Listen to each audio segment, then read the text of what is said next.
Feel the heart. Experience the soul. Community Pulse.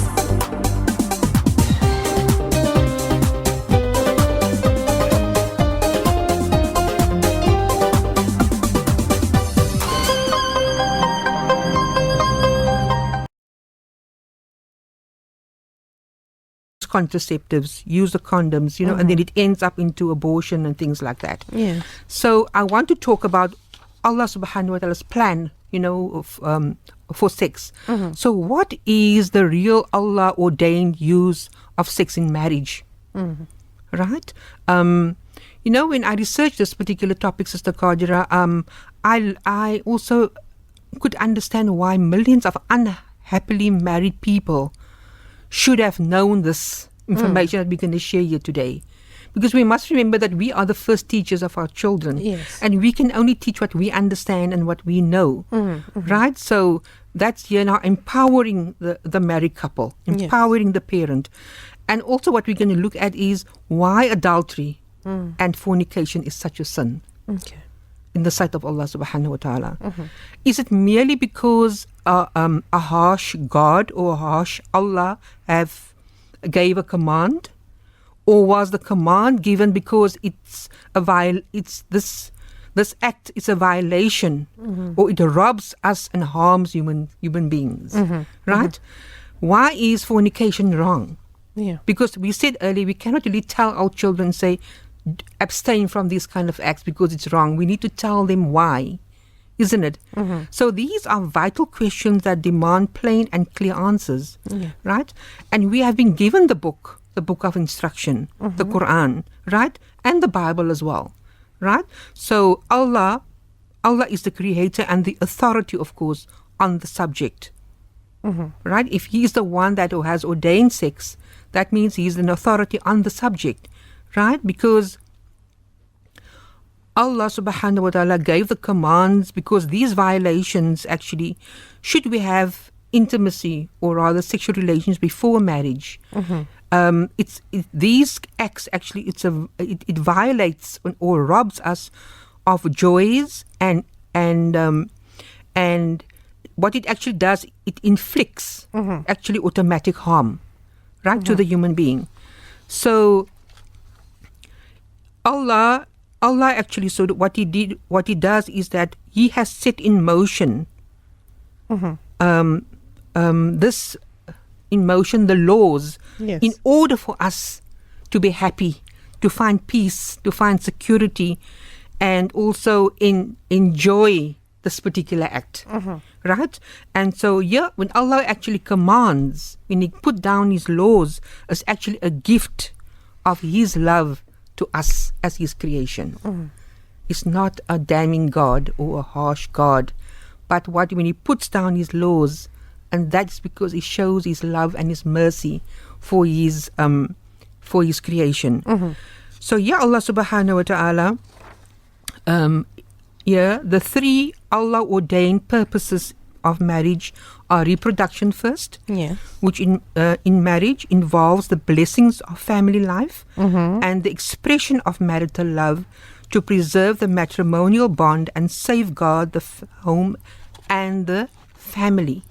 So here we can see, Sister Qadira, if you look at the nature of human beings, our bodies have been designed for that, right? Because Allah tells in the Quran, neither is the male like the female. Yes. Right? There are physical, mental, emotional, and sexual differences, and that attraction that we find between male and female is necessary for procreation. Yes. Right?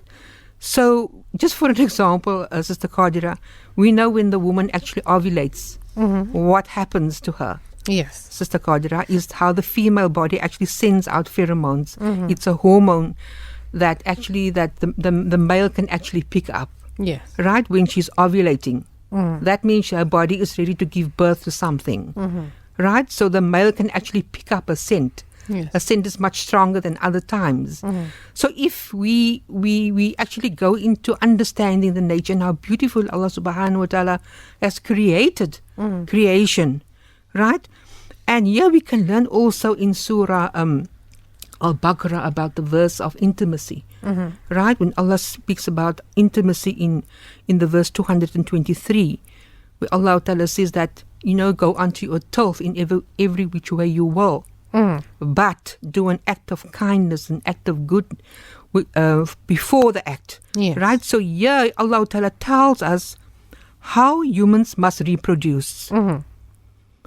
And this reproduction is linked with love and love-making, which is actually different to that of animals. Yes. Right? So here the all-wise Creator, the loving God, intended and designed it to be. This is the way Allah subhanahu wa ta'ala designed it to be.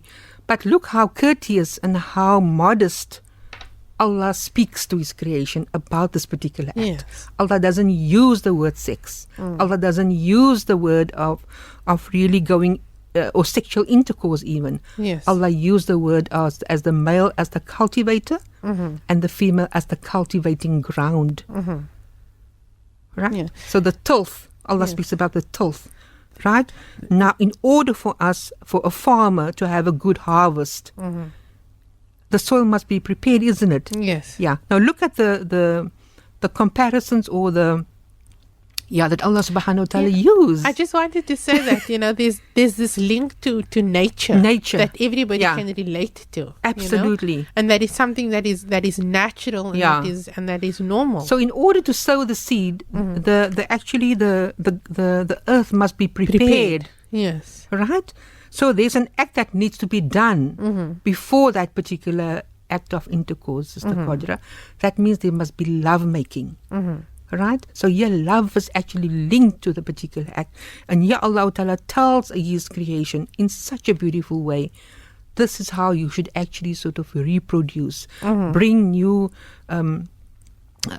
creation into the world in an environment of love and mercy and kindness.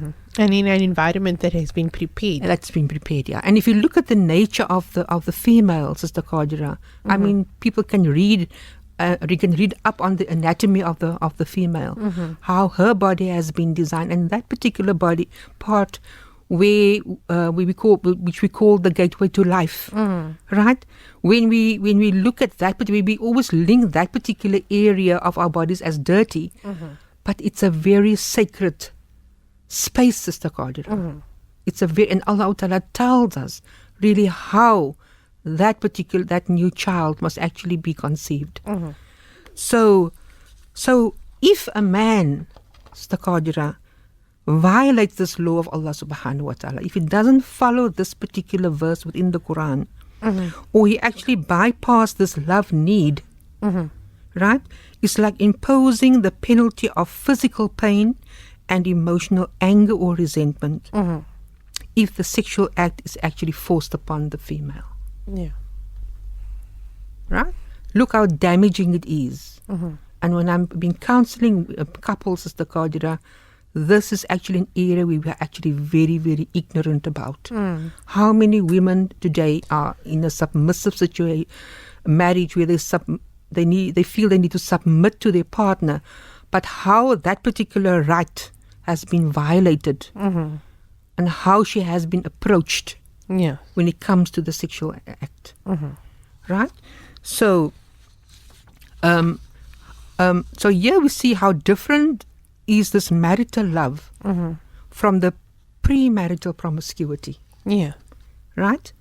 So any premarital sex, any perversion mars the potential marital happiness. It actually puts irrevocable scars on the marriage before it even actually happened.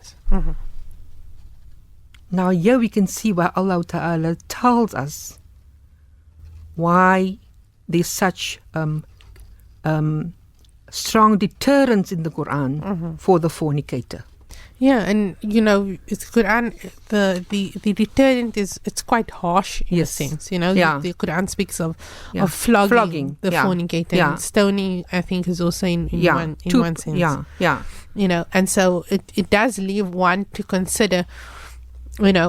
Why is it then such a common occurrence? Because, and people, the younger generation, I can speak from my generation, that for some reason the point is not driven home that there's a boundary that should never be crossed. Absolutely. Yeah. And some speak about it proudly. Yes. Yeah. So it does leave one to consider. What have we lost in the process?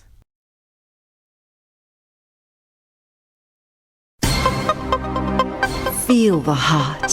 Experience the soul. Community Pulse.